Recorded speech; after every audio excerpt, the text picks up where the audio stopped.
بسم اللہ الرحمن الرحیم۔ السلام علیکم ورحمۃ اللہ وبرکاتہ۔ دوستو، کسی گاؤں میں ایک لکڑہارا رہا کرتا تھا جو اپنی گزر بسر کے لیے جنگل سے لکڑیاں کاٹتا اور انہیں بازار جا کر بیچ آتا تھا۔ اس لکڑہارے کے ساتھ اس کا ایک شاگرد بھی رہتا تھا جس کا نام علی تھا۔ علی سارا دن لکڑہارے کے ساتھ رہتا اور کام میں اس کا ہاتھ بٹاتا تھا۔ ہر روز کی طرح ایک دن وہ جنگل میں لکڑیاں کاٹ رہے تھے، تبھی انہیں شیر کی ایک آواز سنائی دی۔ جیسے ہی انہوں نے شیر کی آواز سنی، وہ دونوں گھبرا کر ایک درخت پر چڑھ گئے۔ اچانک وہ کیا دیکھتے ہیں کہ ایک شیر جو اپنے منہ میں ایک ہرن کو اٹھایا ہوا ہے، قریب ہی ایک درخت کے نیچے بیٹھ کر وہ اپنے شکار کیے ہوئے ہرن کو کھانے لگا۔ لکڑہارا اور اس کا شاگرد دم سادے درخت کو چمٹے رہے اور شیر کو دیکھتے رہے۔ کافی دیر بعد جب شیر کا پیٹ بھر گیا تو وہ اس بچے ہوئے ہرن کو وہیں چھوڑ کر چل دیا۔ شیر کے چلے جانے کے بعد جیسے ہی لکڑہارا اور اس کا شاگرد درخت سے نیچے اترنے لگے، یہ دیکھ کر واپس اپنی جگہ دبک گئے کہ ایک زخمی لومڑی جو بڑی مشکل سے لنگڑا کر چل رہی ہے، وہ گھسٹ گھسٹ کر اس بچے ہوئے ہرن کی طرف بڑھنے لگی اور اس بچے ہوئے ہرن سے اپنا پیٹ بھرنے لگی۔ ابھی لومڑی وہاں سے جانے ہی والی تھی کہ کچھ اور چھوٹے جانور وہاں پہنچ گئے۔ پھر پرندے اس سے لطف اندوز ہوئے اور آخر میں کیڑا مکوڑوں نے اس ہرن سے اپنا پیٹ بھرنا شروع کر دیا۔ اس تمام نظارے کو دیکھ کر لکڑہارے پر ایک عجیب سی کیفیت طاری ہو گئی اور وہ بولا، واہ میرے رب، تو اپنی مخلوق کو کبھی بھوکا نہیں چھوڑتا اور تو ان کا رزق ان کے دروازے تک پہنچاتا ہے، ان کو بھی جو محنت کر کے کھانے کے قابل نہ ہوں۔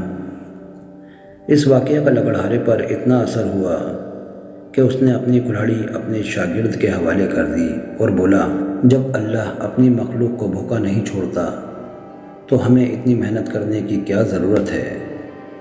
کیوں نہ ہم بھی آرام سے بیٹھ جائیں، اللہ پاک ہمارا مقرر کیا ہوا رزق بھی ہم تک پہنچاتا رہے گا اور ہم اپنی کٹیا میں بیٹھ کر اس کی عبادت کریں گے۔ جب وہ اس زخمی لومڑی کے گھر اس کا رزق پہنچاتا ہے تو مجھے یقین ہے اللہ پاک ہمیں بھی بھوکا نہیں رکھے گا۔ اور اس کے بعد لکڑہارا اپنی کٹیا میں اللہ پاک کی عبادت میں مشغول ہو گیا اور دنیا سے لا تعلقی اختیار کر لی۔ دوسری طرف اس کے شاگرد نے محنت کی راہ اپنا لی۔ اب وہ استاد کی جگہ جنگل سے لکڑیاں کاٹتا اور انہیں بازار جا کر بیچنے لگا۔ پہلے ہی دن جب وہ لکڑیاں کاٹ کر بازار پہنچا تو ایک امیر شخص نے اس کی ساری لکڑیاں خرید لیں اور اس کی امید سے بڑھ کر اس کو قیمت ادا کی اور علی کو ہدایت دی کہ وہ آئندہ جتنی بھی لکڑیاں کاٹے انہیں میرے گودام میں پہنچا دیا کرے۔ اسی دن علی خوشی خوشی اپنے استاد کے گھر پہنچا اور اپنی آمدنی کا کچھ حصہ اس کے منع کرنے کے باوجود اسے دے دیا۔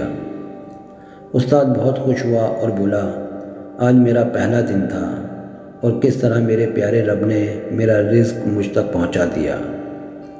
علی استاد کی بات سن کر بولا، اب آپ فکر نہ کریں، میں اپنی آمدنی کا ایک حصہ روزانہ آپ تک پہنچاتا رہوں گا۔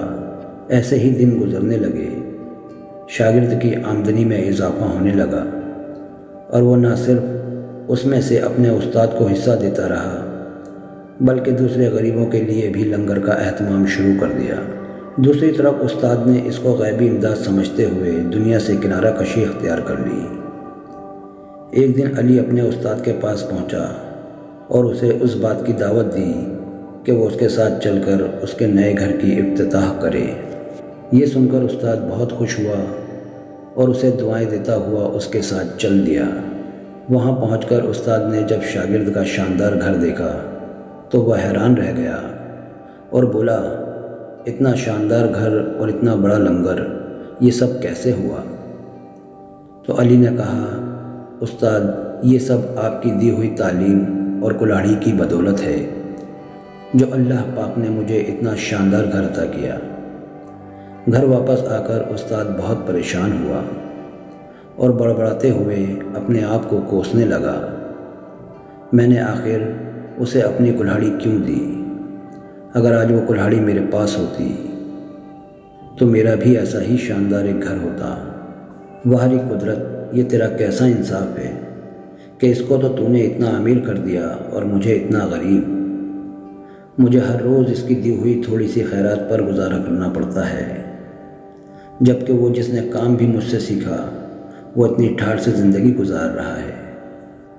یہ کہہ کر وہ رونے لگا، اور جب اس کی آہ و بکا بہت بڑھی تو غیب سے ایک آواز آئی، تو نے لومڑی سے متاثر ہو کر جو راہ اپنائی تھی وہ رزق تو تجھے بلا ناغہ ملتا رہا ہے، لیکن تیرے شاگرد نے لومڑی کے بجائے شیر سے سبق لیا۔ اس نے نہ صرف اپنے کھانے کا انتظام کیا بلکہ تجھے اور تجھ جیسے بہت سے افراد کے لیے بھی رزق کی فراہمی کا ذریعہ بنا۔ اب تو ہی بتا، تیری شکایت جائز ہے یا ناجائز؟ اس بات کا لکڑہارے کے پاس کوئی جواب نہ تھا۔ اب وہ پھر سے جنگل جا کر لکڑیاں کاٹنا شروع کر دیتا ہے اور بہت جلد ایک خوشحال زندگی جینے لگتا ہے۔ ناظرین، دینے والا ہاتھ ہمیشہ لینے والے ہاتھ سے بہتر ہوتا ہے۔